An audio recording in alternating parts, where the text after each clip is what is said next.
तो सबसे पहला एमसीक्यू आपके लिए, Mendel conducted hybridization experiments on garden pea for, जल्दी बताओ, Mendel conducted hybridization experiment on garden pea for, जल्दी बताओ, 4 years, 5 years, 6 years, 7 years। बहुत सही, बहुत सही सर, ये तो आपने एकदम फुल टॉस भी है, हम छक्का ही मारेंगे, ये एकदम फुल टॉस है सर, मैं छक्का मारूंगा।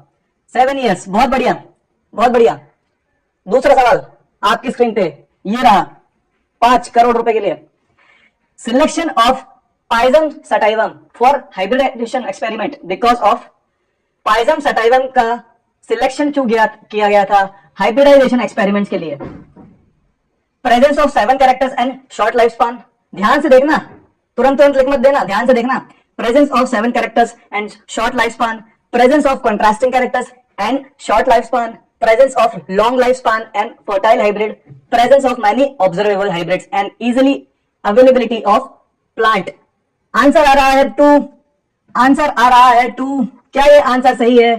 देखो इसमें दिया गया है कि सिलेक्शन ऑफ पाइजम सटाइवम, जो मटर का पौधा सिलेक्ट किया गया था, किसने? मेंडल ने सिलेक्ट किया था हाइब्रिडाइजेशन एक्सपेरिमेंट के लिए। उसमें उन्होंने ये देखा था कि इसमें बहुत सारे कॉन्ट्रास्टिंग ट्रेट हैं। इसमें उन्होंने ये नहीं देखा 7 कैरेक्टर, इसलिए इसको ले लेता हूं मैं, है ना। ये थोड़ा सा कंफ्यूजिंग है क्योंकि हमारे उसमें क्या दिया हुआ है, 7 कैरेक्टर्स मेंडल ने सिलेक्ट किए, तो वो एक चीज है, लेकिन इसका सटीक आंसर क्या है कि प्रेजेंस ऑफ कॉन्ट्रास्टिंग कैरेक्टर्स थे उसमें, ऐसे कैरेक्टर्स जो एक दूसरे को कॉन्ट्रास्ट कर रहे थे। और जो मटर का पौधा है उसका जो स्पान है, लाइफ स्पान, वो छोटा होता है, जिससे जल्दी जल्दी एक्सपेरिमेंट किए जा सकते हैं। तो second is the correct answer for this question, second is the correct answer. I guess सबने सही लगाया है बच्चे। इसमें जो है ना सेकंड वाला जो है ना, एक सबसे ज्यादा एक्यूरेट कौन सा है, वो सेकंड वाला है। अब देखो पहला वाला भी 7 कैरेक्टर्स थे और उसका लाइफ स्पैन शॉर्ट है, ये गलत चीज नहीं है। मेंडल ने 7 कैरेक्टर्स को ऑब्जर्व किया था, लेकिन 7 कैरेक्टर्स केवल क्या 7 कैरेक्टर्स ही होंगे उस पी प्लांट में? नहीं, ऑब्जर्व 7 कैरेक्टर्स किए थे, ठीक है। और मेन क्या था, मेन टर्म जो था ना, जो एनसीईआरटी में लिखी हुई है, वो कॉन्ट्रास्टिंग कैरेक्टर्स लिखे हुए हैं। एनसीईआरटी में क्या लिखा हुआ है? कॉन्ट्रास्टिंग कैरेक्टर्स लिखे हुए हैं। तो हमें कॉन्ट्रास्टिंग कैरेक्टर्स वाला है जो सबसे सुटेबल है, उसको हमको टिक करना है। तीसरा, among the given traits of Pisum sativum, which one is recessive trait? इसमें से रिसेसिव ट्रेट आपका कौन सा है? फटाफट चैट बॉक्स में बताओ, इसमें से रिसेसिव ट्रेट आपका कौन सा है? बहुत बढ़िया। Which one is the recessive trait of, देखो रिसेसिव ट्रेट में क्या होता है, वायलेट कलर जो है वो रिसेसिव नहीं है, वायलेट जो था वो डोमिनेंट था, रिसेसिव यहाँ पे क्या था? व्हाइट था। उसके बाद जो है इन्फ्लेटेड में, इन्फ्लेटेड जो है आपका वो डोमिनेंट है, कॉन्स्ट्रक्टेड आपका जो था वो रिसेसिव था। यहाँ पे green colour of pod dominant है, येलो कलर ऑफ पॉड जो है रिसेसिव होता है। रिंकल शेप सीड जो होता है, रिंकल शेप सीड जो होता है, जिसमें रिंकल सीड का शेप था, वो यहाँ पे रिसेसिव है, वो यहाँ पे रिसेसिव है। तो सही आंसर क्या है? सही आंसर है 4th वाला। सबने एकदम सही जवाब दिए हैं। बच्चे जो नए आ रहे हैं, मैं उनको बता दूं कि ये जो हम कर रहे हैं principal of inheritance and variation के एमसीक्यूज कर रहे हैं, इसके जस्ट बाद हम पीवाईक्यूज भी करेंगे, ठीक है। और ये एमसीक्यूज और पीवाईक्यूज कहां तक के हैं? जो मैंने पहला लेक्चर लिया था principal of inheritance and variation का, जो पहला लेक्चर मैंने लाइव लिया था, उस वाले पोर्शन से ये एमसीक्यूज और पीवाईक्यूज है, जिससे कि आप एक पर्टिकुलर सेगमेंट में मास्टर हो जाओ। फिर कल हम दूसरे वाले करेंगे। चौथा सवाल आपकी कंप्यूटर स्क्रीन पे ये रहा, 5 करोड़ रुपए के लिए। जल्दी से, Mendel has worked on pisum sativum for 7 years by taking 7 pair of contrasting trait, 14 true breeding pea plant varieties, location of traits on chromosome number 1475 of Pisum sativum, and all are the correct। बताओ फटाफट, फटाफट बताओ क्या है इसमें कि Mendel ने पाइजम sativum पे वर्क किया था 7 साल के लिए, जिसमें से 7 pair of contrasting trait थे कि नहीं थे? बिल्कुल थे। 14 true breeding pea plant varieties ली थी, ये भी सही है। Location of traits on chromosome number 1457 of pisum sativum, उन्होंने जो है क्रोमोसोम जो ट्रेट्स की लोकेशन थी वो कौन सी थी? 1457। ये चीज एनसीईआरटी में मेंशन नहीं है, लेकिन ऑल आर करेक्ट चौथा ऑप्शन है। ऐसी स्थिति में जहां पे आपको 2 ऑप्शन पूरे अच्छे से पता है कि ये तो पक्का ही है, तीसरे वाले में थोड़ी दिक्कत है, लेकिन हमारा चौथा ऑप्शन क्या है? All are correct. तो यहां पे आपको जो है 4th option all are correct वाला ऑप्शन सही है। क्या सबका सही है? नॉट 5 करोड़, 7 करोड़। मेरे 7 करोड़ ना लास्ट वाले क्वेश्चन में आ जाएगा। चलो ये एक तरीका, देखो ये क्वेश्चन क्यों डाला मैंने, मुझे पता है कि location of trace of chromosome number 1475 ना मैंने क्लास में बताया है ना एनसीईआरटी में स्पेसिफिकली कहीं मेंशन्ड है, लेकिन ये सॉल्व करने का तरीका है कि दो तो आपको पता ही है ना, एग्जैक्ट है ही। अब इसमें ऑप्शन तो है नहीं कि 1 और 2, इसमें डायरेक्ट ऑल आर करेक्ट, तो दो तो करेक्ट है ही, तो तीसरा भी ऑब्वियसली करेक्ट होगा, तभी तो ये ऑप्शन इसमें दिया नहीं, तो ये क्वेश्चन ही गलत हो जाता। अब अगला क्वेश्चन आपकी स्क्रीन पे है, which of the following genotype represent homozygous condition. बहुत ही आसान पूछ लिया है, ये तो 5 रुपए का सवाल है ये तो 5 रुपए का सवाल है बहुत बढ़िया। ये किसने लिखा है? 1 भाई साहब, पढ़ो question. Which of the following genotype is represent homozygous. Homozygous लिखा है भाई, हेटेरोजाइगस नहीं लिखा है। डिलीट हो गया comment option 3 is correct, option 3 is correct for this. Homozygous मतलब होता है जिसमें जो अलील्स के पेयर्स होते हैं, इसकी एक्सप्लेनेशन भी सुनना है, केवल आंसर नहीं। अलील्स के जो पेयर होते हैं, अलील के पेयर जो होते हैं, दोनों ही रिसेसिव हैं, यहां पे दोनों ही रिसेसिव हैं। अगर जो ये वाला होता इस ऑप्शन में तो ये वाला सही होता, यहां पे दोनों ही अलील्स के पेयर डोमिनेंट हैं। अगर जो हम पहले वाले ऑप्शन की बात करें, कैपिटल टी स्मॉल टी, यहां पे एक पेयर डोमिनेंट है, एक अलील का, एक जो है एक अलील डोमिनेंट है, एक अलील रिसेसिव है, इसको हम बोलेंगे हेटेरोजाइगस, इसको हम बोलेंगे हेटेरोजाइगस। बहुत बढ़िया बच्चों, बहुत अच्छे से समझ में आया है आपको। अगला सवाल जो है आपकी स्क्रीन पे वो है, first time mathematical and statistical analysis used in biology by. ये तो एक परोसा हुआ लड्डू है, इतनी जल्दी जल्दी फटाफट से आपने आंसर दिए हैं, बहुत शानदार।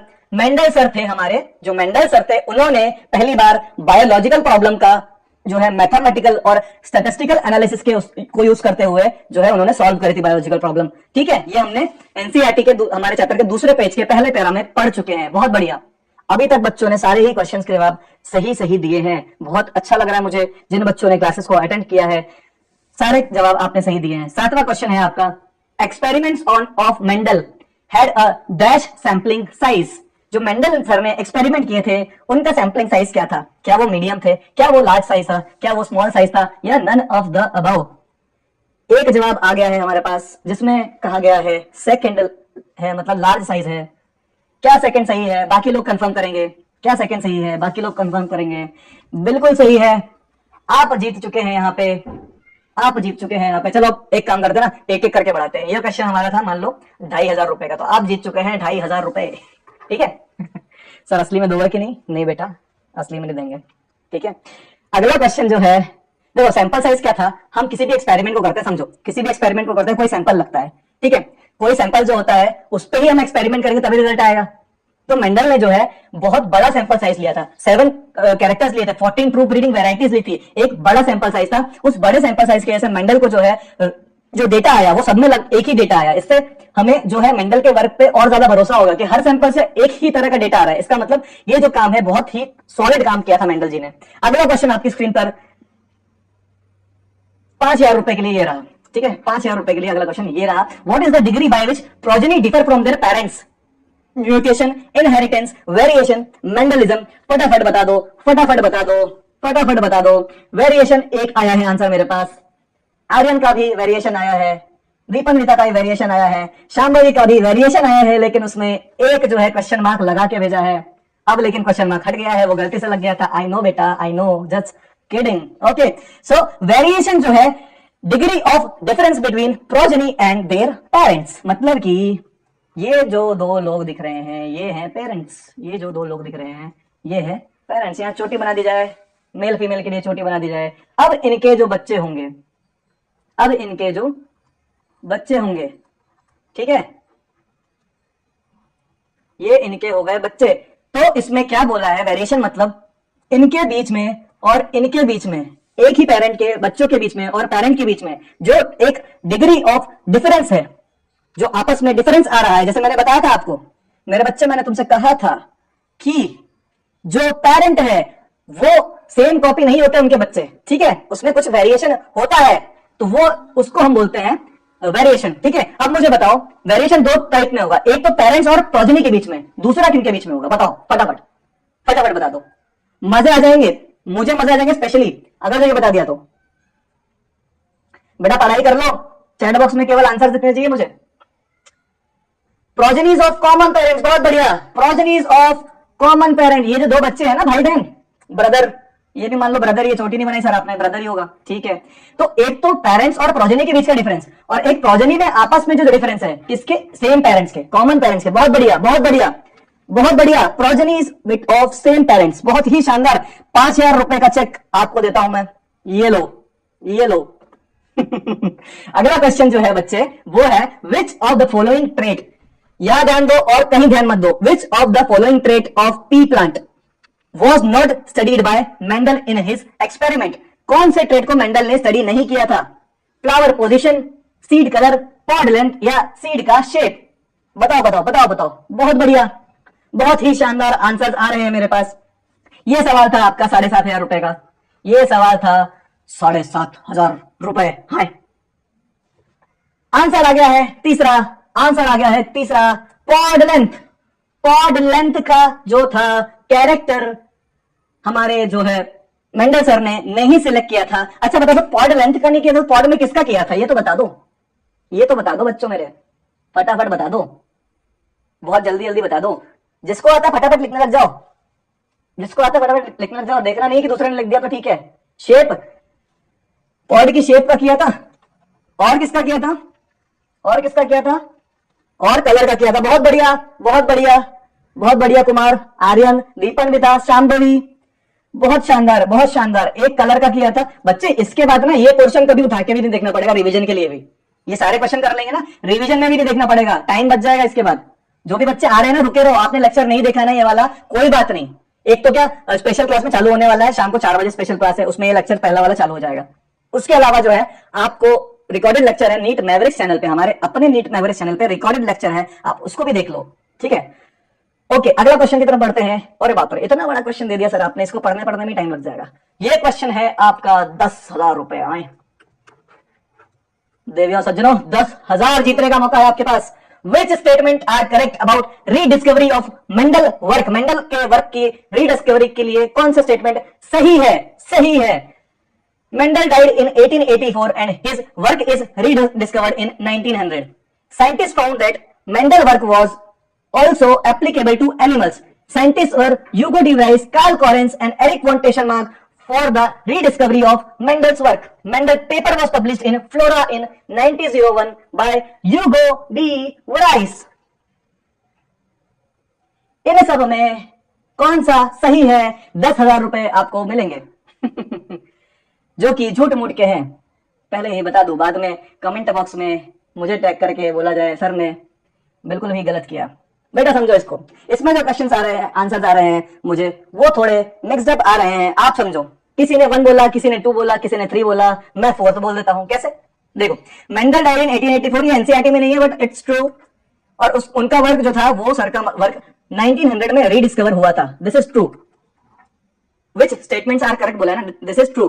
साइंटिस्ट ने देखा कि मेंडल का वर्क जो है एनिमल्स में भी कहीं हद तक एप्लीकेबल था, ये चीज भी ट्रू है। कोई मुझे बताएगा कैसे ट्रू है ये, हमने मेंडल का वर्क कहां देखा कि एनिमल्स में भी एप्लीकेबल हो रहा है, कहीं ना कहीं तरीके से लिंक हो रहा है, ये मुझे बता दो, ये मुझे बता दो।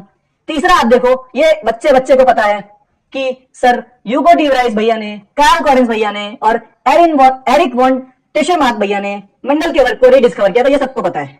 और चौथा, मेंडल का पेपर फ्लोरा 1901 में जो है पब्लिश हुआ था, ये भी स्टेटमेंट एकदम सही है। तो आंसर जो आएगा, बहुत बढ़िया बहुत बढ़िया, आंसर जो आएगा वो आपका 4th आएगा, 4th आएगा। बच्चे आर्टिफिशियल सिलेक्शन और डोमेस्टिकेशन ना, ये मेंडल के पहले से ही ह्यूमंस करते थे, तो मेंडल का वर्क जो है वहां पे एग्जैक्टली नहीं लग रहा है, हाँ, बट जो मेंडल ने बाद में बातें बताई वो चीजें वहां पे एप्लीकेबल हो रही है, यू आर करेक्ट। और भी कई चीजें हैं जो कि आपको मेंडल के वर्क में दिखेगी, जैसे कि ह्यूमंस में मेंडेलियन डिसऑर्डर्स देखे हैं आपने, वो भी मेंडल की ही जो इनहेरिटेंस है उसी को फॉलो करते हुए बताए गए हैं, ठीक है। तो ये थोड़ा सर मुश्किल क्वेश्चन था हमारे लिए, ये थोड़ा हमारे लिए मुश्किल क्वेश्चन था। जब आप एनसीईआरटी को अच्छे से रीड करोगे, 1% 2% एनसीईआरटी के बाहर कुछ चीजें थी इसमें, इट्स ओके, बट इसका आंसर जो था वो आंसर 4 था। 10,000 रुपए का चेक आपके लिए ये रहा, जो कि झूठ मूठ का है, फिर से बोल रहा हूं मैं। तो अगला क्वेश्चन जो है, what is the process by which characters are passed on from parents to progeny. ये तो बहुत ही आसान क्वेश्चन होना चाहिए, ये तो बहुत ही आसान क्वेश्चन होना चाहिए। बच्चे इस चैप्टर में से आते हैं 3 से 5 क्वेश्चंस आते हैं पिछले कुछ सालों में, ठीक है। इनहेरिटेंस, विच प्रोसेस जिससे कि कैरेक्टर्स पेरेंट से प्रोजेनी में पास होते हैं उसे बोलते हैं हम इनहेरिटेंस, उसे बोलते हैं हम inheritance. Inheritance is the basis of heredity, इसकी वजह से ही हेरिडिटी होती है। और उसके अलावा हमने वेरिएशन तो देख ही लिया था, डिग्री ऑफ डिफरेंस। तो पहला आंसर जो है हमारा सही है। इसके लिए मैं 5 रुपए भी नहीं दूंगा क्योंकि सबसे इजी क्वेश्चन था। 5 रुपए भी इसके लिए आपको नहीं मिलेंगे पॉइंट्स के तौर पे। अगला क्वेश्चन है बच्चे, अगला क्वेश्चन है Sahiwal cows are developed from wild cow due to, Sahiwal cows are developed from wild cow due to heredity, artificial selection, domestication और बोथ 2 and 3। बाप रे, क्वेश्चन पढ़ा नहीं आंसर आ गए, क्या बात है, क्या बात है, बहुत बढ़िया, बहुत बढ़िया आंसर आ गए। यहां पे आपको जो है 4th ऑप्शन सही है, बोथ 2 and 3 आर करेक्ट। हमको पता है कि जो ह्यूमंस थे उन्होंने, ह्यूमंस जो हमारे पूर्वज थे, एंसेस्टर्स थे, उनको ये तो पता था कि जो वेरिएशन है, जो वेरिएशन है वो कहां छुपा हुआ है, वो सेक्सुअल रिप्रोडक्शन में छुपा हुआ है। मतलब कि उन्हें यह समझ में आ गया था कि सेक्सुअल रिप्रोडक्शन की वजह से वेरिएशन जो है इनहेरिट होता है, नया वेरिएशन आता है और जो कैरेक्टर्स है वो पेरेंट्स से प्रोजेनी में जाते हैं। उसको देखते हुए उन्होंने क्या किया, एग्जैक्ट में उनको उसका साइंटिफिक बेसिस नहीं पता था, सिर्फ इतना पता था कि जो है वेरिएशन इसमें छुपा हुआ है। उसकी वजह से उन्होंने क्या किया, आर्टिफिशियल सिलेक्शन और डोमेस्टिकेशन किया। मतलब जो एंसेस्ट्रल काउस थी, उनका जो झुंड था, उनमें से ऐसी काउस को निकाला जिनका मिल्क का प्रोडक्शन ज्यादा था, जिनका मिल्क का प्रोडक्शन ज्यादा था, जिसकी वजह से उन्होंने पहले उसको आर्टिफिशियली सिलेक्ट किया उन काउस को, फिर डोमेस्टिकेशन किया, उनको साल दर साल पाला, जिससे कि उन्हें काउ डेवलप हुई, साहिवाल काउ, जो कि पंजाब की है। आपकी एनसीईआरटी में दिया हुआ 4th question is the right answer. बहुत बढ़िया। अगला क्वेश्चन है, a true breeding line is one that have undergone continuous self pollination, shows the stable trait inheritance, shows expression for several generation, all of these क्या आ रहा है chat box में? 4 chat box में आया, 4 चैट बॉक्स में आया, 4 दिया है, 4 दिया है। बच्चों ने इस क्वेश्चन को तुरंत 4 दिया है, बहुत बढ़िया। सारी चीजें इसमें आपकी सही हैं कि ये जो ट्रू ब्रीडिंग वैराइटीज थी, इनको कंटिन्यूअस सेल्फ पॉलिनेशन करवाने के बाद मिली थी। स्टेबली जो ट्रेड का इनहेरिटेंस था वो स्टेबल था, मतलब टॉल आता जा रहा है, अगली जनरेशन में चेंज नहीं हो रहा है, बहुत सारी जनरेशन तक इसने एक्सप्रेशन दिया। सारी चीजें इसमें सही है, बहुत बढ़िया बच्चे, बहुत बढ़िया। Select the incorrect statement from the following. Incorrect statement बतानी है आपको। Inheritance is the process by which the characters are passed from parents to progeny. Inheritance is the basis of heredity. Variation is the degree by which progeny differs from their parents. Sahiwal breed of buffaloes in Punjab are produced through artificial selection and domestication from wild cows। अब इसमें बताओ incorrect statement कौन सी है, फटाफट बता दो, फटाफट बता दो, जल्दी बताओ। एक आंसर मेरे पास आ गया है, एक आंसर जो है मेरे पास आ गया है, एक आंसर मेरे पास आ गया है, जल्दी बताओ, जल्दी बताओ। देखो क्या है, इनहेरिटेंस जो है प्रोसेस है जिससे कि कैरेक्टर पास होते हैं पेरेंट्स से प्रोजेनी में। अभी देखा, ये वाली स्टेटमेंट एकदम सही है। Inheritance is the basis of heredity, ये वाली भी एकदम सही है। वेरिएशन जो है ये भी हमने देखा, डिग्री ऑफ डिफरेंस है। साहिवाल ब्रीड ऑफ बफेलोज, अकल बड़ी है भैंस, यहाँ पे अकल बच्चों की बड़ी निकली। बच्चों ने बोला कि ये जो है बफेलो, ये गलत लिखा है, असल में काऊ होना चाहिए। साहिवाल हमने अभी पिछले क्वेश्चन में देखा कि काऊ होती है। आर्यन बेटा देखो, ये क्वेश्चंस क्यों है, ये क्वेश्चंस इसीलिए हैं कि एकदम क्विक रीडिंग नहीं करनी है, हमको एक एक वर्ड को समझना है, उस क्वेश्चन को जोड़ना है, ऑप्शंस को जोड़ना है। क्योंकि यार नीट को पता है, जो नीट बना रहे हैं ना, उनको पता है कि बच्चों को इतने इजी क्वेश्चंस अच्छे से आते हैं, लेकिन बच्चे जो जल्दबाजी में कि इजी है और फटाक से टिक लगा देते हैं, फटाक से ओएमआर बढ़ देते हैं अपनी। ठीक है, तो ये आपको ध्यान देना है कि बफेलोस नहीं है, काव है। ठीक है, अगला क्वेश्चन जो है बच्चे, मेंडल की सक्सेस का मेन रीजन क्या था, बताओ फटाफट, पढ़ो क्वेश्चन। मेंडल की सक्सेस का मेन रीजन क्या था? Study of all the characters at the same time, study of 1 or 2 characters at one time, study of all plants at the same time, counting of plants, counting of plants. बताओ फटाफट। दूसरा आया है मेरे पास, फटाफट बताओ। देखो मेंडल ने जब एक्सपेरिमेंट किया, एनसीईआरटी में लिखा है, आपके चैप्टर के 3rd पेज पे लिखा हुआ है, 2nd पेज पे भी मेंशन है, 3rd पेज पे जो है कि एक्सप्रेशन ऑफ वन जीन, पहला जो जीन, एक जीन का सिंगल मतलब मोनोहाइब्रिड, जब हम बात कर रहे थे वहां पे क्या लिखा हुआ है कि उन्होंने पहले टॉल और ड्वार्फ लिया, उस पर एक्सपेरिमेंट किया, फिर उन्होंने वैसे ही एक्सपेरिमेंट हर कॉन्ट्रास्टिंग ट्रेट पे, वायलेट और व्हाइट पे किया। उन्होंने वही चीज जो की है आपके एक्सियल और टर्मिनल पे करी। इसका मतलब मेंडल जी ने एक एक करके ये दो करके कैरेक्टर्स को लिया एक टाइम पे, जिसकी वजह से मेंडल ने एक ही डाटा अलग अलग एक्सपेरिमेंट्स में निकाला। तो आपका जो आंसर होना चाहिए बच्चे वो होना चाहिए सेकंड। चैट बॉक्स में देख रहा हूं थोड़ा बहुत मिक्स्ड आंसर है, लेकिन आपको बात समझ में आ गई होगी कि मेंडल ने सारे कैरेक्टर्स एक टाइम पे थोड़े ना लिए। समझ रहे हो चीजों को? क्या पढ़ा है यार बच्चे, समझ ले बेटा, समझ ले, काम आएगा। क्या पढ़ा है हमने मेंडल का? मोनोहाइब्रिड पढ़ा है ना? क्या पढ़ा है? मोनोहाइब्रिड पढ़ा है, और क्या पढ़ा है? डाइहाइब्रिड पढ़ा है, डाइहाइब्रिड पढ़ा है और मोनोहाइब्रिड पढ़ा है। मोनोहाइब्रिड में एक कैरेक्टर लिया था, डाइहाइब्रिड में 2 कैरेक्टर लिए थे, तो 1 और 2। आपने टेट्राहाइब्रिड देखा क्या बुक में?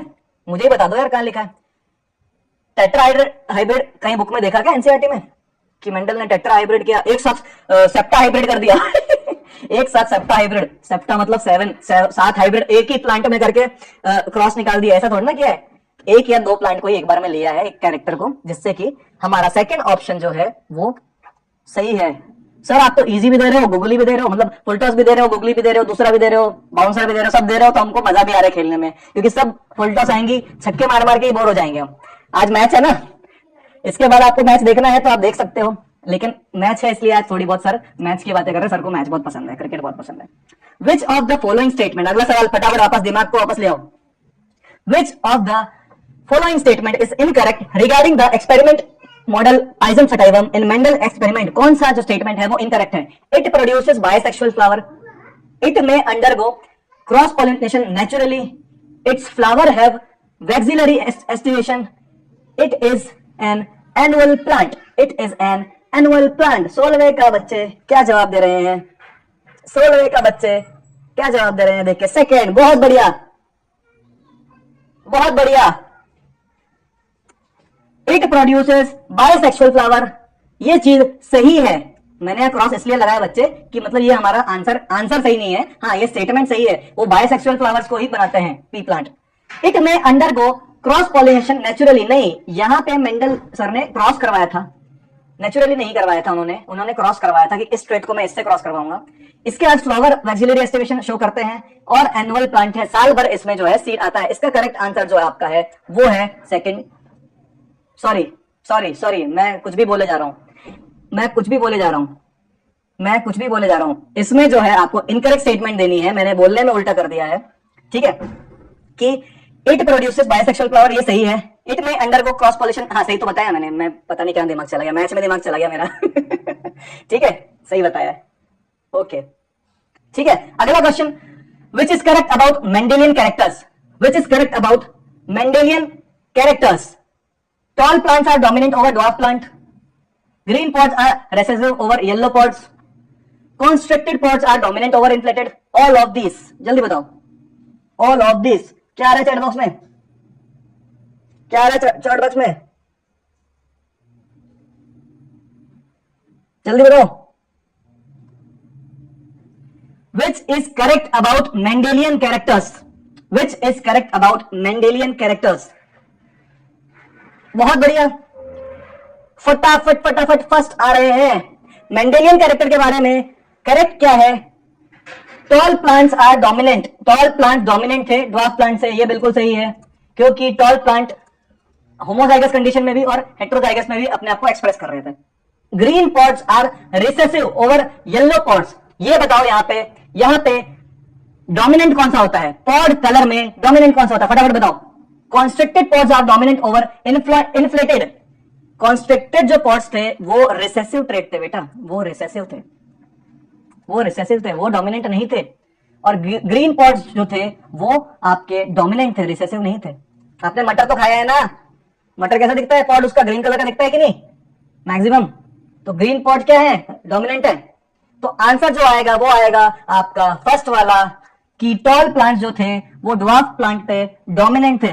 ठीक है, चलो, the graphical representation to calculate the probability of all possible genotypes of offsprings in a genetic cross is called, जो ग्राफिकल रिप्रेजेंटेशन होता है किसी भी जीनोटाइप्स को पता लगाने के लिए, उसे हम क्या बोलते हैं, उसे हम क्या बोलते हैं, उसे हम क्या बोलते हैं। बहुत धड़ाधड़ आंसर्स आ गए हैं। 2 पनेट स्क्वायर। कोई बताएगा किसने पनेट स्क्वायर को डेवलप किया था? किन सर ने हमको पनेट स्क्वायर दिया था? किन सर ने हमको? बाप रे, 2 की झड़ी लग गई है। बैड बॉय बच्चे, हमने समझ लिया, यू आर बैड बॉय। आप 5 बार कमेंट करेंगे, वी नो दैट।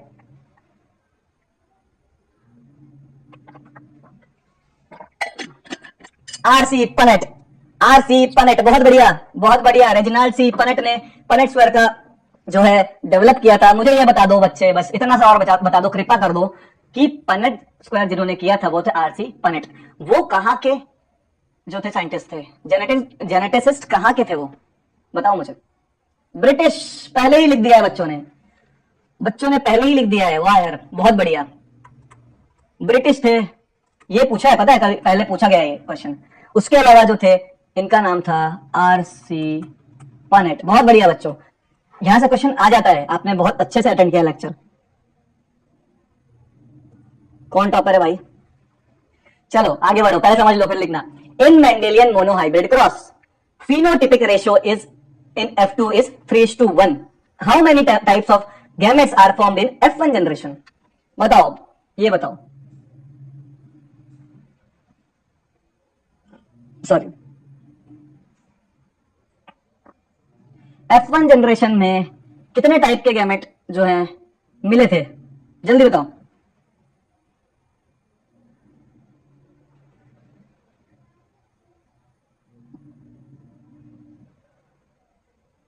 अच्छा बच्चा, ठीक है ठीक है, नेम बैड बॉय है, बाकी मैं बैड बॉय नहीं हूं, कोई बात नहीं बच्चे।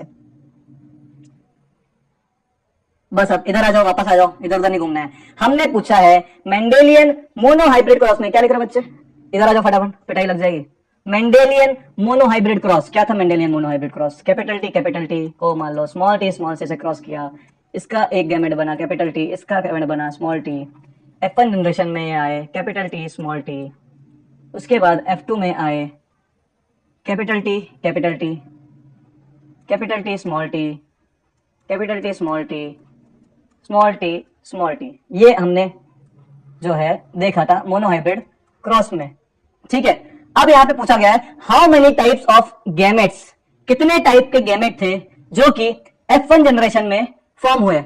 यहां पे बच्चों ने लिखा है इसमें फर्स्ट, इसमें बच्चों ने लिखा है फर्स्ट। बच्चे यहां क्या पूछा गया है? यहां क्या पूछा गया है? गैमेट्स पूछे गए हैं। गैमेट्स कौन से होते हैं? ये देखो आप, गैमेट्स कौन से होते हैं? दीपान्विता बहुत बढ़िया, दीपान्विता बहुत बढ़िया, बहुत ही अच्छे से बताया है इस चीज को आपने, बहुत ही समझ के बताया है आपने। पूनम सिंह बहुत बढ़िया। यहां होता है क्या? यहां होता है कंफ्यूजन। हमें मोनोहाइब्रिड क्रॉस बहुत अच्छे से आता है बच्चे, मोनोहाइब्रिड क्रॉस बहुत अच्छे से आता है हमको, क्योंकि सर सबसे इजी चीज तो यही है। लेकिन हमें पूछा गया है how many types of gametes are formed in F1 generation. F1 generation में होमोजाइगस टॉल ने गैमेट बनाया कैपिटल टी, हेटेरोजाइगस टॉल ने गैमेट बनाया स्मॉल टी। क्या ये 2 टाइप के गैमेट नहीं है? क्या ये 2 टाइप के गैमेट नहीं है?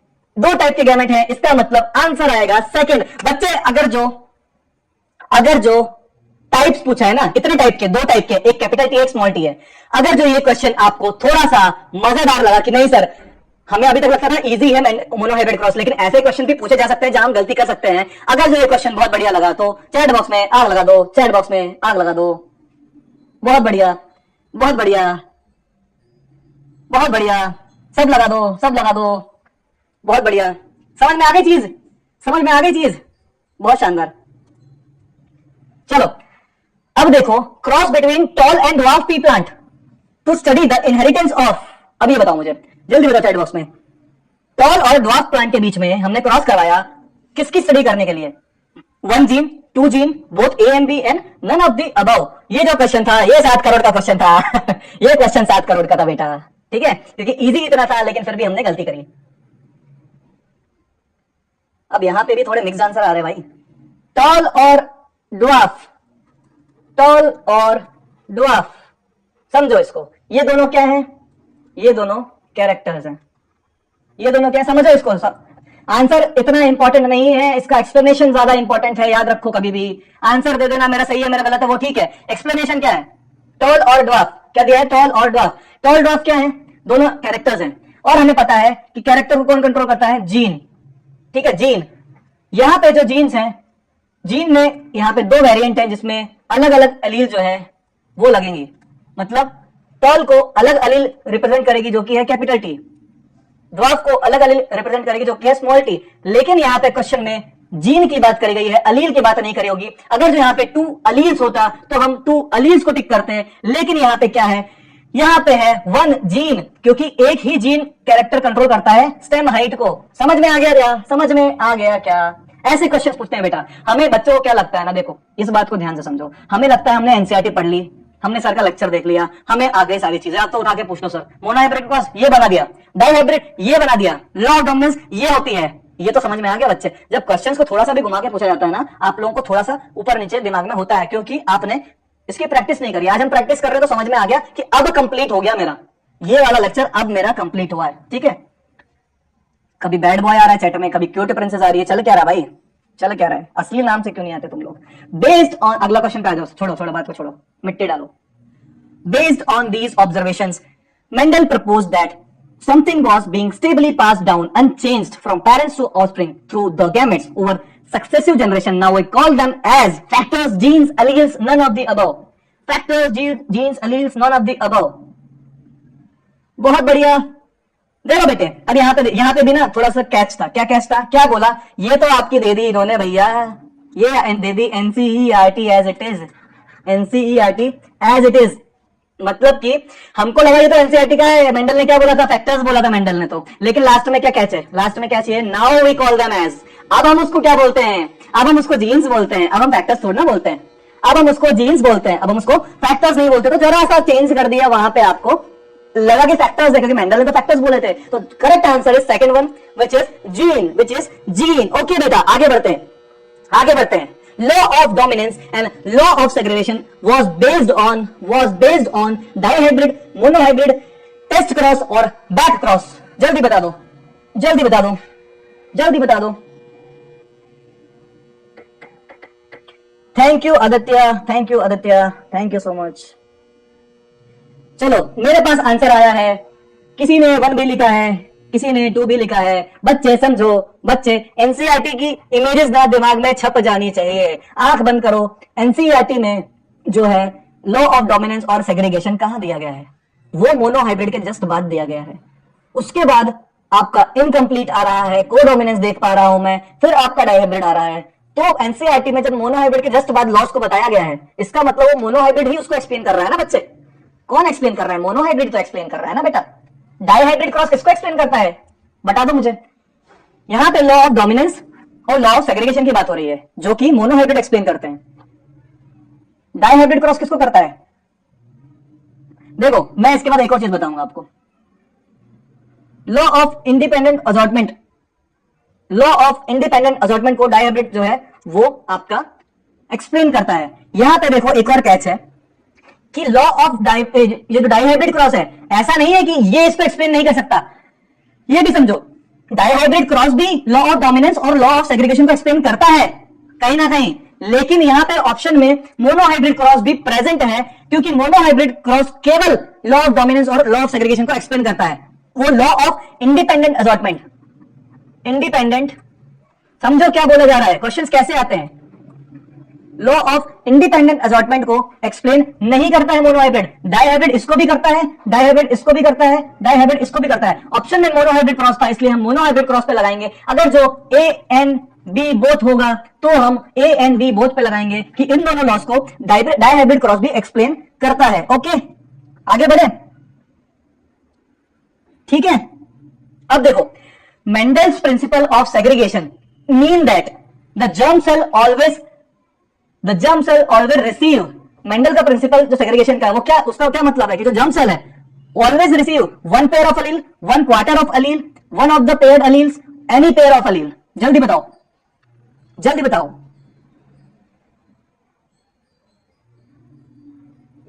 एक सेकंड की वजह से ये गलत हो गया। ऐसे ही होता है, देखो जल्दीबाजी करनी है हमको, इजी क्वेश्चन को जल्दी करना है, लेकिन क्वेश्चन में क्या क्या वर्ड लिखा हुआ है ना वो हमको समझना पड़ेगा। जल्दी बताओ। मेंडल के प्रिंसिपल के, सेग्रीगेशन के प्रिंसिपल के हिसाब से जर्म सेल को क्या मिलेगा? ये है आपका पेयर ऑफ अलील। समझ लो समझ लो समझ लो, आई नो आपको आता है, बस समझ लो, कभी तो काम आएगा। ये है आपका पेयर ऑफ अलील, ये है आपका पेयर ऑफ अलील। अब हमको पता है लॉ ऑफ सेग्रीगेशन जब वर्क करती है, इन अलील्स में से कोई एक अलील आके गैमेट बना देता है, कोई एक अलील आके गैमेट बना देता है। सॉरी यहाँ पे स्मॉल टी आएगा, है ना। गैमेट में कोई एक अलील रिसीव होता है। अगर जो ये मान लो हेटेरोजाइगस होता ना, कैपिटल टी स्मॉल टी होता, तो ये एक और गैमेट बनाता। बेटा ऐसा नहीं है, इन दोनों में से 50% चांस है कि या तो ये वाला या तो ये वाला इसके साथ फ्यूज करेगा, इन दोनों का 50% चांस है। लेकिन बात क्या हो रही है कि जो गैमेट है ये एक गैमेट है कोई सा, इसमें पेयर ऑफ अलील में से एक अलील आता है। इसका आंसर अब सब बच्चों को पता है कि इसका answer one of the paired allele आएगा, थर्ड। इनमें से कोई एक अलील, इनमें से कोई एक अलील। बच्चों अपने लिए चैट बॉक्स में आग लगाओ, अपने खुद के लिए आपने 99.99% जवाब सही दिए हैं। 0.1 तो चलता है सर, 0.1 तो चलता है। अगला क्वेश्चन, मजा आ रहा है? क्वेश्चंस कितने अच्छे अच्छे हैं। जिसको लगता था कि मुझे principal of inheritance and variation में मेंडल का मोनोहाइब्रिड क्रॉस तक अच्छे से आता है, उन्हें भी चीजें ये समझ में आ गई, अच्छे से आता तो है, लेकिन उनको क्वेश्चन जब बनेंगे तो वहां पे मेरा जो प्रेजेंस ऑफ माइंड है, टू द पॉइंट कि क्या पूछा गया है, जो मुझे आता, वहां पे ना ब्लैंक हो जाया करो। क्वेश्चन देकर ना ब्लैंक हो जाओ, जो मुझे आता है ना उसको दिमाग में मत रखो। अच्छा मोनोहाइब्रिड क्रॉस के बारे में पूछा है, वो तो ये है नहीं, पहले क्वेश्चन पढ़ो, क्वेश्चन क्या पूछ रहा है। जो क्वेश्चन पूछ रहा है वो आपको आना चाहिए, जो आपको आता है वो क्वेश्चन में नहीं घुसेड़ना है। साहिवाल बफेलोस को तुरंत टिक करें। साहिवाल भैंस थोड़ी ना, साहिवाल भैंस है क्या? साहिवाल दिमाग में सोचो, भैंस थोड़ी ना, गाय है ना। तो फिर आपको साहिवाल पता है, फटाफट से टिक कर दिया, बहुत बढ़िया। अरे ऐसा कुछ नहीं है बेटा, कुछ नहीं आता, आता है आपको, है ना, बहुत चीजें आती है। In monohybrid cross pure homozygous plant in F2 generation will be. Monohybrid cross में प्योर होमोजाइगस F2 जनरेशन में कितने होंगे? जल्दी बताओ। 2 ऑप्शन आ रहा है, 2, उसमें भी है 2 प्योर होमोजाइगस। बहुत बढ़िया बहुत बढ़िया। क्या क्या आए थे F2 में? Capital T, capital T, capital T, small T, capital T, small T, small T, small T. ये दोनों कौन से हैं? ये दोनों, ये प्योर होमोजाइगस हैं, और ये दोनों जो हैं ये हेटेरोजाइगस हैं। बहुत बढ़िया, 2 आएंगे, 2 होमोजाइगस हैं, बहुत शानदार, बहुत अच्छा। तबस्सुम बहुत बढ़िया, अरहान दार, अंचल मिश्रा, सना, तबस्सुम बहुत बढ़िया, नए नए नाम दिख रहे बेटा। लाइव सेशन में कहां चले जाते हो? क्या चल रहा है अभी? मॉलिक्यूलर बेसिस ऑफ इनहेरिटेंस, रात को 8 बजे। कल पहला लेक्चर था, छोटा लेक्चर था, उसको रिकॉर्डेड देख लो। आज दूसरा लेक्चर है मॉलिक्यूलर बेसिस ऑफ इनहेरिटेंस का। इतनी बढ़िया पीपीटी बना के लाते हैं ना सर कि सारी चीजें वहीं आ जाती हैं। आओ लेक्चर में कभी, आओ कभी 8 बजे, ठीक है। इसके बाद हम अगला क्वेश्चन लेते हैं, ये लास्ट क्वेश्चन है एमसीक्यूज का। विच, इसके पास पीवाईक्यूज भी है, ऐसा नहीं जाना है, इसके पास पीवाईक्यूज हैं। विच of the following is a recessive trait for a character chosen by Mendel in garden tea. Sorry, कौन सा है रिसेसिव ट्रेट? कौन सा है? बहुत बढ़िया, बताओ। Violet flower, yellow pod, axial flower position, tall stem height. ये रीडोमिनेंट है, ये रीडोमिनेंट है। तीनों बच गए रे, तीनों बच गए। अब तेरा क्या होगा कालिया? तेरा होगा कि तू रिसेसिव है बेटा, तू डिफाल्टर है। तू रिसेसिव है, तू डिफाल्टर है। इसका मतलब जो है आपका जो रिसेसिव ट्रेट है मेंडल के गार्डन पी प्लांट में, वो है आपका येलो पॉड कलर। इसका डोमिनेंट वर्जन क्या है बच्चे? इसका डोमिनेंट वर्जन क्या है? इसका डोमिनेंट वर्जन है ग्रीन, हरा। बहुत बढ़िया, बहुत ही शानदार। यहाँ पे इन बच्चों के लिए जिन्होंने एमसीक्यूज का बहुत अच्छा जवाब दिया है, उनके लिए मैं चैट बॉक्स में कुछ इमोजीज भेजना चाहता हूँ। अब बच्चे हम लोग जो है, अब हम लोग क्या करेंगे? अब हम करेंगे पीवाईक्यूज। ये तो जो है क्वेश्चंस एमसीक्यूज थे। अब किस तरीके से एक्चुअल में पूछे गए हैं हम उन पे भी नजर डाल लेते हैं, हम लोग, ठीक है बच्चे। अब आगे बढ़ते हैं।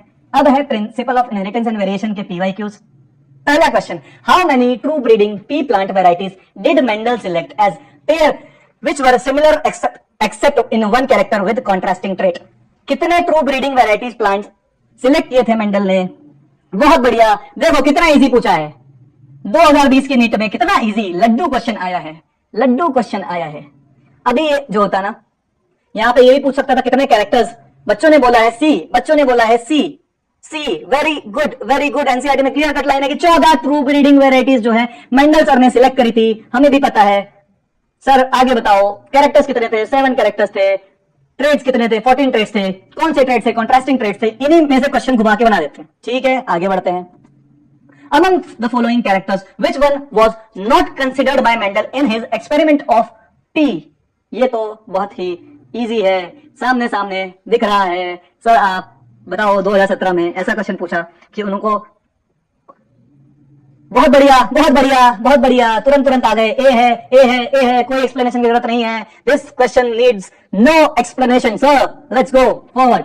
Which one from those given below is the period of Mendel's hybridization experiment? किस टाइम पे मेंडल जी ने हाइब्रिडाइजेशन एक्सपेरिमेंट वो किया था? डीडी, डीडी में किया था क्या? डीडी है क्या? डी है क्या? बहुत बढ़िया सना, शांभवी, सना, पूनम, अरहान, बहुत बढ़िया। डी में 1856 से 1863 पब्लिश कब हुआ था? इतना पता है तो ये भी बता दो, सर को नहीं पता है पब्लिश कब हुआ था, उन्होंने अपना काम पब्लिश कब किया था, ये बता दो, सर को नहीं पता। 1865 सना ने बोला है 1865 में पब्लिश हुआ था, 1865 में पब्लिश हुआ था। बहुत बढ़िया शांभवी, 64 नहीं है 65 है, 1865 में पब्लिश हुआ था। बहुत बढ़िया। मिस प्रिंट हुआ है मुझे पता है, मिस टाइप हुआ है आपसे, आई नो दैट बेटा, I know that very well. But teacher है अपने बच्चों को समझता है कि कहां उसने जानबूझ के गलती करी है, कहां उसने गलती से गलती करी है। टीचर सब जानता है, टीचर सब जानता है। ठीक है बहुत बढ़िया। In this case in his classic experiment on P plants Mendel did not use, Mendel ने क्या यूज नहीं किया? सीड शेप यूज नहीं किया, फ्लावर पोजीशन यूज नहीं किया, सीड कलर यूज नहीं किया, पॉड लेंथ यूज नहीं किया। जल्दी बता दो यार, ये तो कर रखा है हमने, ये तो कर रखा है हमने। बहुत बढ़िया बच्चे, ये तो हमने एमसीक्यूज में भी कर रखा है। सॉरी सर पता नहीं कौन से नशे कर रहे हैं, सस्ते नशे। ये देखो पॉड लेंथ पे लगाना था, बी पे लग गया। ठीक है अरे गलती से लग गया बच्चे, गलती से लग गया, ह्यूमन एरर है। आप तो बहुत बोल देते हो, मिस्टाइप हो गया सर, मेरे से थोड़ा सा मिस्टाइप हो गया। तो सर इंसान नहीं है क्या है? सर कहीं और से अवतरित हुए हैं, मार्स से आए हैं सर से भी गलती रहती है ना, गलती टच हो गया। अगला क्वेश्चन क्या है बच्चे? अगला क्वेश्चन आपकी स्क्रीन पे ये रहा, 5000 रुपए के लिए आए, 5000 देगा सज्जनों, 5000। How many pairs of contrasting character in pea plants were studied by Mendel in his experiment? कितने pair of contrasting characters Mendel ने स्टडी करे? 7 झड़ी लग गई है।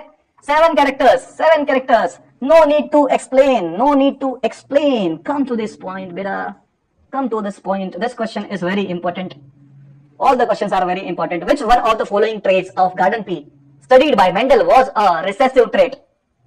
बताओ। ऐसे ही पूछते हैं, इजी क्वेश्चन रहते हैं, हल्का सा घुमा देते हैं, इजी क्वेश्चन रहते हैं। वो ऐसे नहीं पूछेगा कि अच्छा बताओ इसमें से डोमिनेंट कौन है, इसमें से वायलेट में से और व्हाइट और वायलेट में से डोमिनेंट कौन है, ऐसा नहीं पूछेगा। वो कुछ भी एकदम से अलग से निकाल के पूछ देगा कि इन चारों में रिसेसिव कौन सा था। जल्दी बताओ। ग्रीन सीड कलर रिसेसिव बताया गया है। सब बच्चे ये लिख रहे हैं, बी, यहां पे गलती से ए लिखा गया है बच्चे, वही human error, ignore it. Green seed colour जो था वो जो है रिसेसिव है, इसका डोमिनेंट जो है वो येलो सीड कलर था।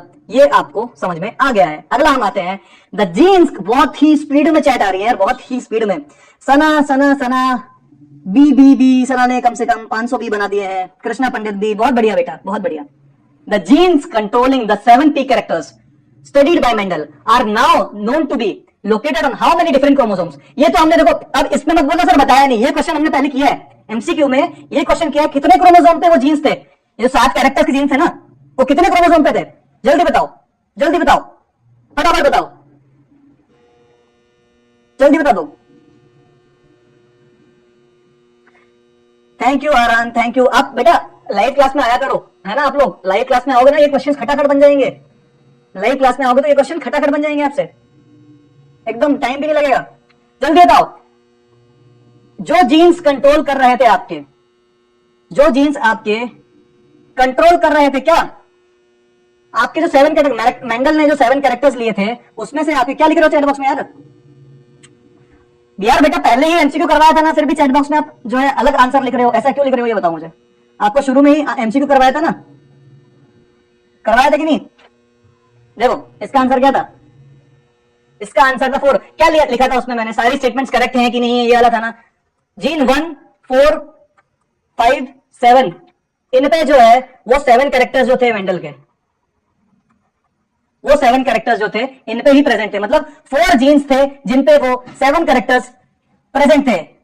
ये नहीं पढ़ा, कोई बात नहीं बच्चे, कभी कभी पूछ लेते हैं, लेकिन ये एनसीईआरटी से बाहर है, एनसीईआरटी में डायरेक्टली नहीं लिखा हुआ है। ये देखो क्वेश्चन भी कब का, 2003 का। इतना घबराओ मत, इतना घबराना नहीं है। वो तो मैंने इसलिए बोला क्योंकि यही सेम चीज हमने फर्स्ट क्वेश्चन में शुरू में देखी थी, तो ये तो जब देखा था तो याद रहना चाहिए, ये मेरा बोलना है।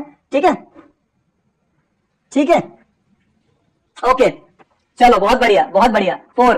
अब हमारा है 8th क्वेश्चन, अब हमारा है 8th क्वेश्चन। बहुत अच्छे बच्चे, इसको याद कर लेना, काम ही आती चीज है, कभी भी वो बदज भी नहीं हो जाएगी, गैस नहीं बन जाएगी। इसको याद कर लेना, कौन कौन से क्रोमोसोम्स पे, कौन कौन से जीन्स पे सॉरी आपके प्रेजेंट है। According to Mendelism which character shows dominance, which character, अरे बाप रे, डी इतने सारे आ चुके हैं, इतने सारे डी आ चुके हैं। टर्मिनल पोजीशन ऑफ फ्लावर, ये रिसेसिव है, एक्सियल यहां पे था। Green colour in seed coat, wrinkle seed, ये भी। Green pod colour, this is dominant, pod का ग्रीन कलर डोमिनेंट होता है, हमने बहुत क्वेश्चंस में देख लिया है। बहुत बढ़िया, answer 4th is correct, answer 4th D is correct. बहुत अच्छा बच्चा, बहुत अच्छा बच्चा। Alleles are, what are alleles? Alleles are different molecular form of gene, heterolygous, different phenotype, true breeding homozygotes। ये 2015 की जो कैंसर नीट थी ना, उसमें से आया था बच्चे। जल्दी बताओ, जल्दी बताओ। ए बहुत बढ़िया, ए मास्टर, ए मास्टर, समझ जा इसका आंसर ए है, ए मास्टर। जो अलील्स होते हैं हमको पता है, वो जीन के डिफरेंट मॉलिक्यूलर फॉर्म्स होते हैं, मतलब slightly different form of same gene. ये स्टेटमेंट भी देता है, क्या लिखा है एनसीईआरटी ने, क्या लिखा है? Slightly different form of same gene, slightly different form of same gene. समझो, टॉल जो है, ड्वार्फ जो है, ये क्या है? ये अलील्स हैं। ये इसको कौन सा जीन कंट्रोल करता है? इसको स्टेम हाइट वाला, स्टेम हाइट की जो जीन होती है उसके 2 वेरिएंट होते हैं अलील के, एक कैपिटल टी, एक स्मॉल टी। तो एक जीन के 2 अलील होते हैं, एक जीन के 2 एलील से ज्यादा भी होते हैं, मल्टीपल एलील्स भी होते हैं। मास्टर जी कभी कभी ऐसी बातें बोल देते हैं ना सर, क्या है, एक जीन के मल्टीपल एलील्स भी होते हैं, आगे हमने पढ़े हैं। लेकिन एक जो जीन होता है डिफरेंट, उसकी मॉलिक्यूलर फॉर्म होती है एलील्स। ऐसा नहीं होता कि एक जीन से 2 एलील मिलकर बनते हैं, ऐसा नहीं होता। समझ गए बच्चे? बच्चे कमेंट्स को अवॉइड करो, उस पर रिएक्ट नहीं करना है। अगर जो कोई यहाँ पे, एजुकेशन सबसे ज्यादा प्योर चीज होती है, पढ़ाई। यहाँ ना रिलीजन आता है, ना यहाँ पे आपका पॉलिटिक्स आता है, ना यहाँ पे आपका कुछ भी नहीं आता है। एजुकेशन मींस वो ज्ञान जो टीचर आपको दे रहा है, सिर्फ वही है। चैट बॉक्स में आप बाकी कुछ भी नहीं लिखेंगे, चैट बॉक्स में बाकी कुछ भी नहीं लिखेंगे। इससे मुझे हर्ट हो रहा है, क्योंकि यहाँ पे हम पढ़ने के लिए बैठे हैं, इधर उधर की बातें हमें नहीं करनी है। ठीक है, ठीक है। Multiple alleles are present, multiple alleles are present at same locus of chromosome, on non-sister chromatid, on different chromosome, at different loci of same chromosome। जल्दी बताओ, जल्दी बताओ, जल्दी बताओ। ए बहुत बढ़िया, बहुत बढ़िया, बहुत ही शानदार शना, बहुत ही शानदार आर्यन, शांभवी, बहुत बढ़िया कृष्णा, बहुत बढ़िया। बच्चे इसका आंसर ए क्यों है?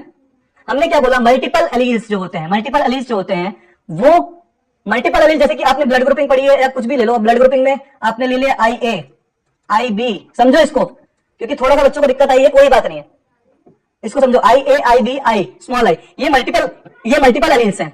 लेकिन क्या एक पर्सन में ये तीनों प्रेजेंट हो सकते हैं क्या? ये बताओ मुझे चैट बॉक्स में, क्या एक पर्सन में ये तीनों प्रेजेंट हो सकते हैं क्या? नहीं हो सकते ना, क्योंकि ब्लड ग्रुप तो 2 से मिला के बनेगा। इसका मतलब अगर जो हम मल्टीपल एलील की बात करते हैं तो वो हम किस पे बात करते हैं? पॉपुलेशन, मतलब कि एक से ज्यादा लोगों की बात करते हैं। इतना समझ में हमको आ गया मल्टीपल एलील। तो क्वेश्चन क्या है, मल्टीपल एलील कहां प्रेजेंट होते हैं? At same locus of the chromosome. ये जो क्रोमोसोम है ना, ये होमोलोगस क्रोमोसोम है मान लो। इसका जो लोकस है, ये जो लोकस है, ये लोकस है एक, ये एक लोकस है। इसी लोकस पे ये जीन्स प्रेजेंट होंगे, इसी लोकस पे ये एलील्स प्रेजेंट होंगे। आई अगर जो मान लो किसी इंडिविजुअल में आई ए का एलील है और स्मॉल आई का एलील है तो ये सेम लोकस पे होगा। मान लो कोई दूसरा इंडिविजुअल है, दूसरे इंडिविजुअल में उसके पास आई बी का है और आई ए का है तो वो सेम लोकस पे ही होगा। इसका मतलब क्या बोला गया है कि जो मल्टीपल एलील्स होते हैं वो सेम लोकस पे प्रेजेंट होते हैं जब भी प्रेजेंट होंगे, लेकिन एक में दो ही होंगे क्रोमोसोम के। अभी समझ में आया तो आग लगाओ, जल्दी से लगाओ। ये एक कॉन्सेप्ट था छोटा सा, ये एक कॉन्सेप्ट था, क्वेश्चन को ट्विस्ट किया गया कि मल्टीपल एलील्स जो होते हैं वो क्रोमोसोम के सेम लोकस पे प्रेजेंट हुए हैं। यहां पे क्रोमोसोम के सेम लोकस पे प्रेजेंट होते हैं, समझ में आ गया होगा। नॉन सिस्टर क्रोमैटिड क्या होती है? नॉन सिस्टर क्रोमैटिड मतलब कि एक यहां पे प्रेजेंट होगा तो एक इसके यहां पे, ऐसा थोड़ा ना होता है। मान लो क्रोमोसोम नंबर 11 है, ये क्रोमोसोम नंबर 13 है, तो ऐसा थोड़ा ना होता है कि एक क्रोमोसोम के यहां पे प्रेजेंट होगा, एक क्रोमोसोम के ये गलत है। समझो जो चीज लिखी गई उसका मतलब क्या है। डिफरेंट क्रोमोसोम पे ऐसा भी नहीं होगा कि आई डी यहाँ पे आई ए यहाँ पे सेम बात हो गई, और एक ही क्रोमोसोम के अलग अलग लोकस पे ऐसा भी नहीं होगा कि आई ए यहाँ पे है तो स्मॉल आई यहाँ पे होगा, ऐसा भी नहीं होगा। ये भी गलत है, ये भी जो है गलत है, ये भी गलत है, ये भी गलत है। सही हमारा क्या है? ए वाला। ठीक है, आगे बढ़ते हैं। अगला क्वेश्चन है, अगला क्वेश्चन है आपका, test cross is carried out to. Test cross जो है वो आपका क्यों दिया गया है? Determine the genotype of a plant at F2। F2 में प्लांट के जीनोटाइप को पता करने के लिए, ये पता करने के लिए कि दो थ्रेड जो है वो लिंक है कि नहीं है। Assess the number of alleles of a gene, एक जीन के नंबर ऑफ एलील्स कितने हैं वो पता लगाने के लिए। Determine whether two species of varieties will breed successfully, successfully breed करेंगे कि नहीं करेंगे। जब तक मैंने क्वेश्चन रीड किया मेरे पास सभी प्यारे प्यारे बच्चों के एकदम सही सही प्यारे प्यारे आंसर्स आ चुके हैं कि सर F2 में जो है, F2 में जब हम जीनोटाइप हमने पनेट स्क्वायर बनाया था ना, सॉरी मैं पनेट स्क्वायर पे आ गया, चलो पनेट स्क्वायर तो हमने टेस्ट क्रॉस में बनाया था। F2 में जो हमारे प्लांट्स आए थे, पनेट स्क्वायर पे ही बना लेते हैं, वो हमारे आए थे capital T capital T, capital T small T, capital T small T, small T small T. अब जब हमारे पास मान लो फ्लावर्स आए हैं, अब जब हमारे पास फ्लावर्स आए हैं तो हमने छोटे वाले फ्लावर को देख के तो समझ लिया, छोटे वाले फ्लावर्स को देख के तो हमने समझ लिया कि इसका जो है जीनोटाइप स्मॉल टी होगा, क्योंकि F2 में हमको पता है एक ही स्मॉल फ्लावर बना और वो रिसेसिव होता है इसलिए वो होमोजाइगस स्मॉल है, ड्वार्फ है। लेकिन हमने जो टॉल वाले हैं F2 में हमको कैपिटल टी भी मिला, हमको कैपिटल टी स्मॉल टी भी मिला। तो हम जो है फिनोटाइप को देख के, क्योंकि दोनों का फिनोटाइप तो टॉल ही है ना सर जो दोनों का फिनोटाइप है वो तो टॉल है, तो हम दोनों को प्लांट को देख के कैसे बताएंगे कि कौन सा वाला कैपिटल टी कैपिटल है, कौन सा वाला कैपिटल टी स्मॉल टी है। इसके लिए टेस्ट क्रॉस को रखा जाता है जिससे हमको F2 के जो प्लांट्स होते हैं उनका जीनोटाइप भी पता चलता है बच्चे। ठीक है, आपने टेस्ट क्रॉस अच्छे से किया होगा, बहुत बढ़िया, बहुत ही शानदार। अब देखो टेस्ट क्रॉस का एक और सवाल है, टेस्ट क्रॉस इन प्लांट्स और इन ड्रोसोफिला इन्वॉल्व्स क्रॉसिंग।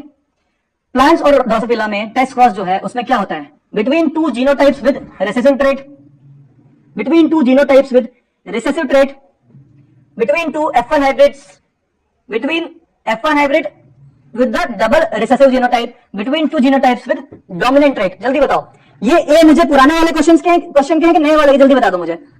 अच्छा ये पुराने वाले के थे। टेस्ट क्रॉस प्लांट्स और ड्रोसोफिला में होता है। देखो ये कंफ्यूज करने के लिए रखते हैं प्लांट और ड्रोसोफिला, ये हटा दो। टेस्ट क्रॉस जो होता है उसमें किसकी क्रॉसिंग होती है इतना ध्यान रखो, ये कंफ्यूज करने के लिए रखते हैं।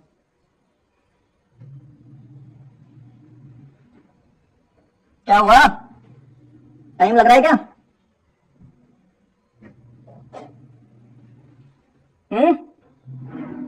अलग अलग आंसर्स आ रहे हैं मुझे।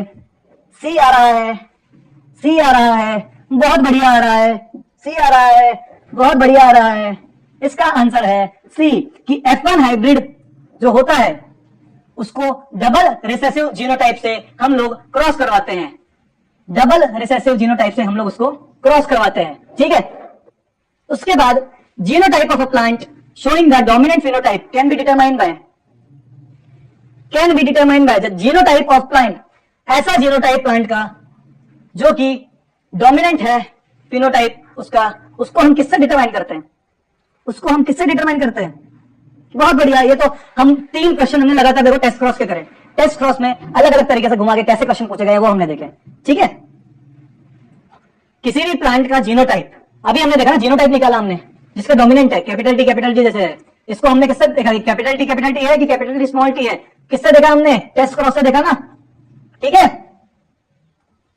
ये क्वेश्चन करो, which one of the following can not be explained on the basis of Mendel's law of dominance?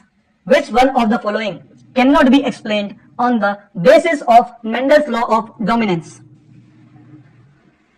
The discrete जो कि एक्सप्लेन नहीं हो सकता मेंडल की डोमिनेंस लॉ पे, जल्दी बताओ। The discrete unit controlling a particular character is called factor. ये तो सही है यार, factors are the discrete unit which control character, ये तो पता है। Out of one pair factors one is dominant and the other is recessive. एक पेयर में जो है एक जो है वो डोमिनेंट है, एक रिसेसिव है। ये भी एक्सप्लेन हुआ था कि हेटेरोजाइगस में एक डोमिनेंट होता है, एक रेसेसिव होता है। इसके बाद जो है आपका alleles do not show any blending and both the characters recurs as such in F2 generation। क्या ये अच्छा मुझे बताइए, क्या ये स्टेटमेंट सही है? जो थर्ड वाली स्टेटमेंट है क्या वो सही है? क्वेश्चन पूरा हटा दो, क्वेश्चन छोड़ दो, भूल जाओ। क्या थर्ड वाली स्टेटमेंट सही है? अगर जो केवल इस स्टेटमेंट को पढ़ो और हम एनसीईआरटी में देखें, क्या ये स्टेटमेंट कहीं लिखी हुई दिखती है आपको? दिखती है? यस यस, ये स्टेटमेंट तो सही है, लेकिन मेंडल का लॉ ऑफ डोमिनेंस इसको एक्सप्लेन नहीं कर रहा है। इसको कौन एक्सप्लेन कर रहा है? इसको मेंडल्स का लॉ ऑफ सेग्रीगेशन एक्सप्लेन कर रहा है। इसका मेंडल का लॉ ऑफ सेग्रीगेशन एक्सप्लेन कर रहा है। तो आंसर हमारा क्या होगा? Factor occur in pair. ये भी लॉ ऑफ डोमिनेंस की तीनों जो आपको है स्टेटमेंट मिल गई। सबसे पहला कि डिस्क्रीट यूनिट होती है फैक्टर जो कि जीन्स कंट्रोल करते हैं, ये पहला था। दूसरा है आपको एनसीईआरटी में लिखा है कि जो फैक्टर्स होते हैं वो पेयर में होते हैं, और जो फैक्टर्स होते हैं वो हेटेरोजाइगस कंडीशन में शो करते हैं, जिसमें एक डोमिनेंट होता है, एक रिसेसिव होता है। लेकिन ये जो आपको है सेग्रीगेशन की लाइन है कि जो फैक्टर्स होते हैं आपस में ब्लेंडिंग शो नहीं करते हैं और F2 में एज इट इज जो है एक्सप्रेस करते हैं। ओके ओके बच्चे, ठीक है। ये क्वेश्चन आप करो। पी प्लांट में येलो सीड डोमिनेंट होते हैं ग्रीन से। पी प्लांट में येलो सीड जो होते हैं वाई डोमिनेंट होते हैं ग्रीन से, ठीक है। अगर जो हेटेरोजाइगस येलो सीड, अगर जो हेटेरोजाइगस येलो सीड जो है, हेटेरोजाइगस येलो सीड, सॉरी मैंने जो है होमोजाइगस बना दिया है। हेटेरोजाइगस येलो सीड अगर जो cross with a green seed plant, cross with a green seed plant, what would you expect in F1 generation? क्या लिखा है? व्हाट रेशियो ऑफ येलो और green seeded plant would you expect in F1 generation? इसका answer बता दो मुझे,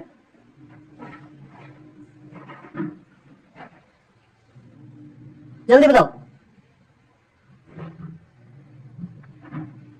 क्या बोला है क्वेश्चन? इस क्वेश्चन में थोड़ा सा मुझे चीजें क्या उल्टी हैं इसमें, एक सेकंड। पी प्लांट में देखो, इसको हम लिखते हैं येलो सीड है और जो है डोमिनेंट है ग्रीन से, ठीक है।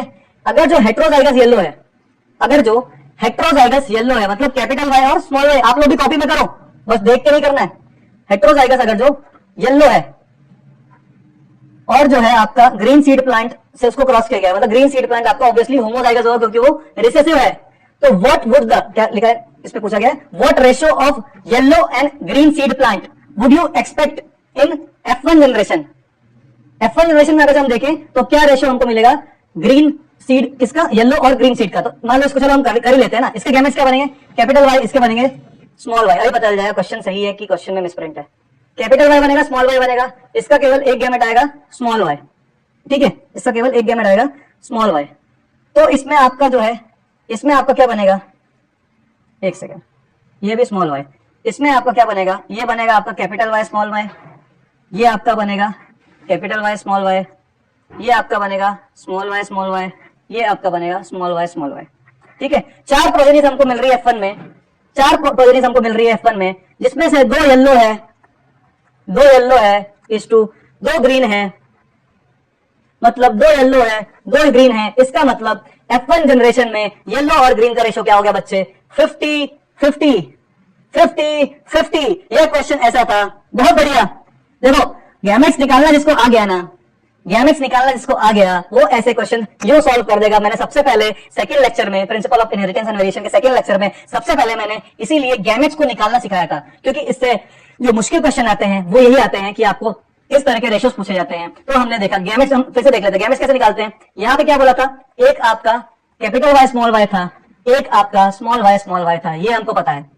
अब इसके गैमेट निकालने हैं, तो पहला क्या था आपका, ऐसे लिख लिया कैपिटल वाई स्मॉल वाई, ठीक है, ये हमने लिख लिया। इसका यहाँ पे एक अलील यहाँ लिख लिया, एक अलील यहाँ लिख लिया। अब इसको किससे क्रॉस करवाना है? स्मॉल वाई से। स्मॉल वाई यहाँ लिख लिया, स्मॉल वाई यहाँ लिख लिया, स्मॉल वाई यहाँ लिख लिया, स्मॉल वाई यहाँ लिख लिया। अब यहाँ पे क्या आएगा? कैपिटल वाई और स्मॉल वाई। यहाँ क्या आएगा? कैपिटल वाई और स्मॉल वाई। यहाँ आएगा स्मॉल वाई स्मॉल वाई, यहाँ आएगा small y small y. Simple, कितना सिंपल है। ये येलो हो जाएगा हेटेरोजाइगस, ये येलो हो जाएगा, ये ग्रीन हो जाएगा, ये ग्रीन हो जाएगा। कॉन्सेप्ट समझ में आ गया तो चैट बॉक्स में दिल बना दो। आग नहीं चाहिए, अभी आग नहीं चाहिए, दिल चाहिए आपके कि सर आपने बहुत अच्छे से एक्सप्लेन किया कॉन्सेप्ट, मुझे समझ में आ गया गैमेट्स बनाना। इसका आंसर डी होगा, इसका आंसर डी होगा। बहुत बढ़िया बच्चे, बहुत बढ़िया, बहुत बढ़िया, बहुत बढ़िया। ये क्वेश्चन समझ में आ गया होगा, ये क्वेश्चन समझ में आ गया होगा। A common test to find the genotype of hybrid is by. इसके बाद कितने, एक क्वेश्चन और बचा है, बस इसको अच्छे से करो।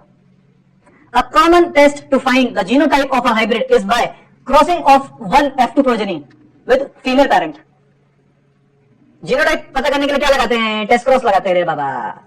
क्या लगाते हैं, टेस्ट क्रॉस लगाते हैं। एक F2 प्रोजेनी, एक FT प्रोजेनी को फीमेल पेरेंट्स के साथ हमको क्रॉस करना रहता है, ऐसा है क्या? ये studying the sexual behaviour of F1 progeny, ऐसा है क्या? या F1 प्रोजेनी को मेल पेरेंट से करते हैं या फिर F2 प्रोजेनी को फीमेल मेल पेरेंट से करते हैं? जल्दी बताओ, जल्दी बता दो चैट बॉक्स में, फटाफट बता दो, फटाफट बता दो।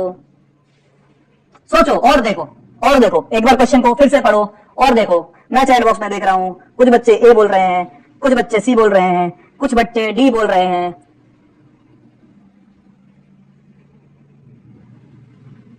जल्दी बताओ, जल्दी बताओ। डी डी ए सी सब आ गए हैं, सब आ गए हैं। अब देखो, कॉमन टेस्ट जीनोटाइप बताने के लिए किसी भी हाइब्रिड के क्या होता है, किसी एक F1 प्रोजेनी, किसी एक F1 प्रोजेनी को हम लोग जो है किसी एक मेल पेरेंट के साथ क्रॉस करते हैं, किसी एक मेल पेरेंट के साथ क्रॉस करते हैं। इसमें क्या लिखा है, studying the sexual behaviour of F1 progenies. Studying the sexual behaviour of F1 progenies study करके नहीं होता भैया, टेस्ट लगाना पड़ता है, टेस्ट लगाना पड़ता है, ठीक है। इसमें जो आंसर आएगा वो आपका आएगा सी आएगा। ये टेस्ट क्रॉस के हम लोग बहुत सारे क्वेश्चन पहले ही कर चुके हैं।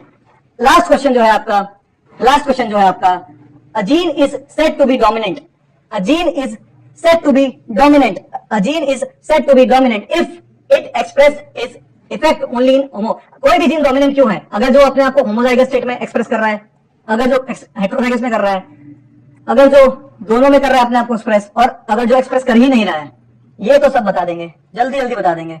इतना टाइम ही नहीं लगेगा इसमें आपको, इतना टाइम ही जो है आपको इसमें नहीं लगेगा, आप बता दोगे इसको फटाफट। सी, सी, बहुत बढ़िया, बहुत ही बढ़िया, बहुत ही बढ़िया।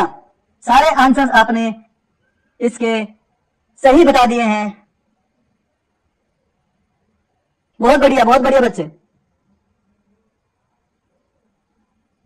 बहुत बढ़िया।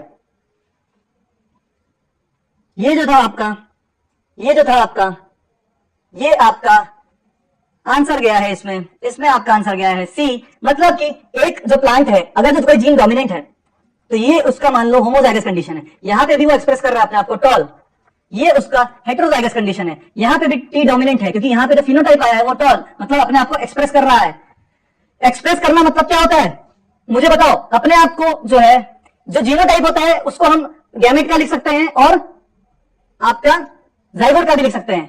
जीनोटाइप तो हम गैमेट का भी लिख सकते हैं ना, कैपिटल टी लिख दिया गैमेट का जीनोटाइप, स्मॉल टी लिख दिया गैमेट का जीनोटाइप। लेकिन क्या हम गैमेट का फिनोटाइप लिख सकते हैं कि लंबा गैमेट है, ऐसा लिख सकते हैं? छोटा गैमेट है, ऐसा कुछ नहीं लिख सकते। तो याद रखो, जो गैमेट है वो केवल उसका जीनोटाइप लिखा जा सकता है, फिनोटाइप केवल जाइगोट का लिखा जा सकता है।